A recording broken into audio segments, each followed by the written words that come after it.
Ini dia. Cobalah untuk melakukan diet berat. Apa? Ya kan?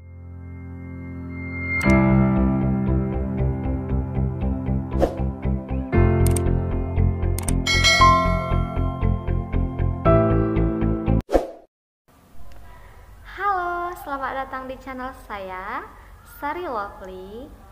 Berbincang seputar kesehatan bersama saya, Bidan Sari. Nah, kali ini kita membahas yang sangat penting untuk ibu hamil lagi dan lagi. Apa ya gitu ya? Yaitu diare dalam kehamilan. Oke, ini diare dalam kehamilan. Ini sering sekali terjadi pada trimester yang pertama. Maka langsung saja kita bahas, apa sih penyebab diare yang pertama. Oke, ini dia. Sensitivitas terhadap makanan. Nah, gimana nih penjelasannya gitu ya kan? Kita ibaratkan dengan kopi. Kopi memiliki aroma. Nah, ketika aroma kopi ini sangat-sangat mengganggu ibu, terutama dalam penciuman yang akan membawa rasa mual, maka cobalah menghindari hal-hal yang seperti ini atau makanan-makanan lain yang dapat merangsang rasa mual ibu. Cobalah untuk menghindari hal-hal yang seperti ini. Kenapa saya bilang begitu? Tubuh kita ini adalah tubuh yang pintar. Ketika dia tidak mampu untuk mencerna makanan yang kita berikan, maka dia akan keluarkan itu melalui diare. Melalui, dalam konteksnya adalah melalui diare. Sehingga seringkali ini terjadi pada ibu-ibu trimester yang pertama dan akan hilang pada trimester yang kedua. Nah, bagaimana mengatasi ini supaya tidak seperti ini, begitu ya kan? Nah, caranya dengan apa gitu ya kan? Yang pertama, makanlah makanan yang dapat diterima oleh tubuh kita. Yang kedua, makanlah dalam porsi sedikit. Yang ketiga, makanlah makanan yang padat akan nutrisi, ya ibu-ibu. Yang kedua, perubahan pola makan. Kenapa nih gitu kan? Nah, di saat kita tahu bahwa kita hamil, maka kita ingin sekali benar-benar mengubah pola makan kita menjadi yang baik. Nah, ternyata ibu-ibu, perubahan pola makan yang ekstrim ini sangat mengganggu pencernaan ibu, karena tubuh kita lagi menyesuaikan diri. Ternyata kita memberikan dia perubahan yang ekstrim, sehingga terkadang diri atau tubuh kita ini tidak dapat menerima sehingga kita menjadi diare. Ya kan?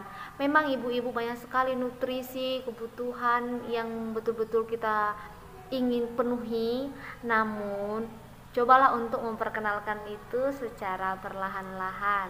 Jangan sekaligus gitu kan, nanti akhirnya menyebabkan dampak yang tidak baik.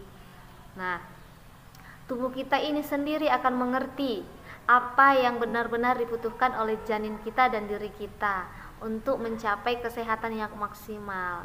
Tetapi caranya, perkenalkanlah sekali lagi dengan perlahan-lahan sehingga bisa dicerna dengan baik. Oke, yang ketiga adalah mengkonsumsi vitamin prenatal. Loh, kenapa? Itu kan sesuatu yang perlu gitu ya. Nah, memang vitamin prenatal ini adalah vitamin yang direkomendasikan untuk ibu hamil. Namun, kebanyakan isi dari vitamin prenatal ini adalah asam folat dan zat besi. Berbeda dengan vitamin-vitamin yang lain yang ibu konsumsi. sehingga terkadang vitamin prenatal ini dapat menyebabkan diare. Nah, untuk vitamin ini ketika memang ibu merasa pencernaan ibu tidak baik atau ada rasa mual, cobalah untuk mengkonsumsi vitamin ini di saat perut ibu terisi atau baru siap makan ya ibu-ibu ya. Perubahan hormon ya kan, kenapa gitu ya kan, perubahan hormon selama kehamilan dapat memperlambat sistem pencernaan ibu hamil sehingga terkadang ibu hamil mengalami sembelit. Namun di kasus yang sama juga ibu hamil juga terganggu pencernaannya. Hormon ini bisa mempercepat sistem pencernaan ibu sehingga ibu itu juga bisa mengalami diare. Oke, ibu-ibu. Yang kelima adalah stres. Disadari ataupun tidak disadari, ibu hamil pada trimester pertama umumnya mengalami stres. Ya kan? Kenapa? Nah, sistem pencernaan kita ini diatur oleh sistem saraf. Sementara stres dapat menghambat kerja sistem saraf sehingga memperlambat aliran darah. Hal ini membuat otot di dalam sistem pencernaan mengalami kontraksi dan mengurangi sekresi yang diperlukan oleh tubuh sehingga ibu itu menjadi diare. Bagaimana mengatasi stres di awal kehamilan? Nah, mungkin ibu bisa melakukan hal-hal yang menyenangkan seperti rekreasi, meditasi, atau menulis diari. Itu boleh ibu lakukan ya. Yang keenam yaitu kondisi yang tidak berhubungan dengan kehamilan. Nah, coba kita sadari ibu-ibu, terkadang kita jadi mengkambing hitamkan kehamilan kita kan. Nah, kamu kenapa gini? Bawaan hamil katanya kan. Padahal tidak ya ibu-ibu. Diare kadang disebabkan oleh sesuatu hal seperti obat-obatan, virus, keracunan makanan. Itu juga bisa menyebabkan ibu diare. Jadi jangan sekali-sekali lagi untuk menyalahkan kehamilan kita. Oke ibu-ibu. Nah, yang pertama apa? Diare terjadi lebih dari 3 kali dalam waktu 24 jam. Nah, yang kedua, konsistensi feses atau kotoran kita menjadi lebih cair dan encer. Yang ketiga, kita sering ke kamar mandi atau ke toilet. Yang keempat, kram. Yang kelima itu sakit perut. Dan yang keenam itu kembung. Oke ibu, itulah gejalanya.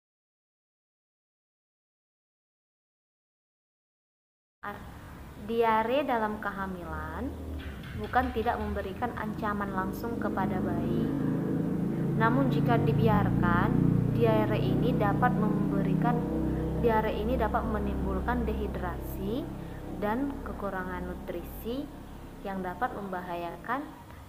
Jadi ibu-ibu harus pastikan mengkonsumsi cairan yang banyak untuk menghindari itu.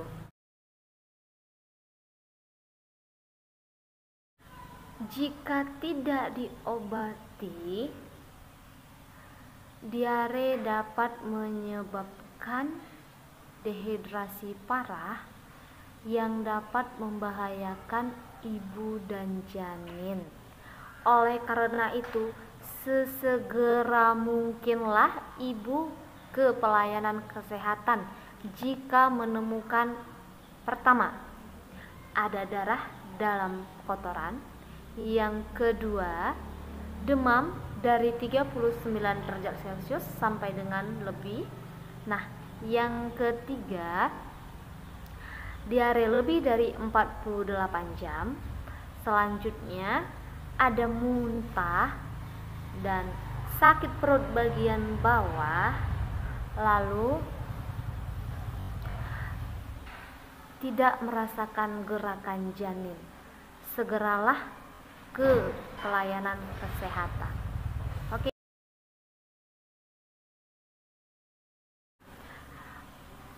Ingat bahwa setiap kondisi tubuh ibu dalam merespon sesuatu itu berbeda-beda. Nah, alternatif yang pertama itu minumlah meskipun kita belum merasa haus untuk mencegah dehidrasi. Nah, yang kedua, minumlah elektrolit untuk menggantikan elektrolit tubuh yang hilang. Nah, karena kita di rumah, boleh kita buat dengan cara alami, dengan cara 1 liter air ditambah dengan 6 sendok teh gula dan setengah sendok garam. Selanjutnya, buatlah sup tulang atau sup bening karena ini sangat mudah untuk dicerna oleh pencernaan kita.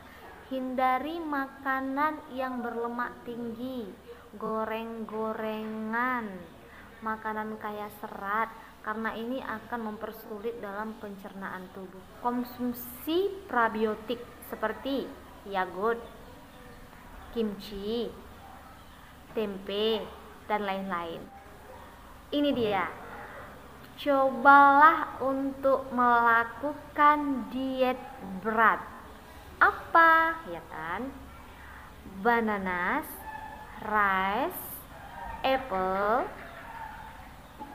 toast and tea. Oke.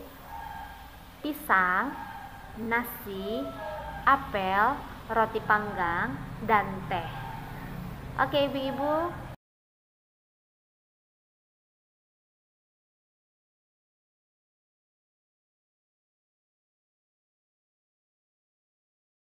Tipsnya, hindarilah minum dari keran.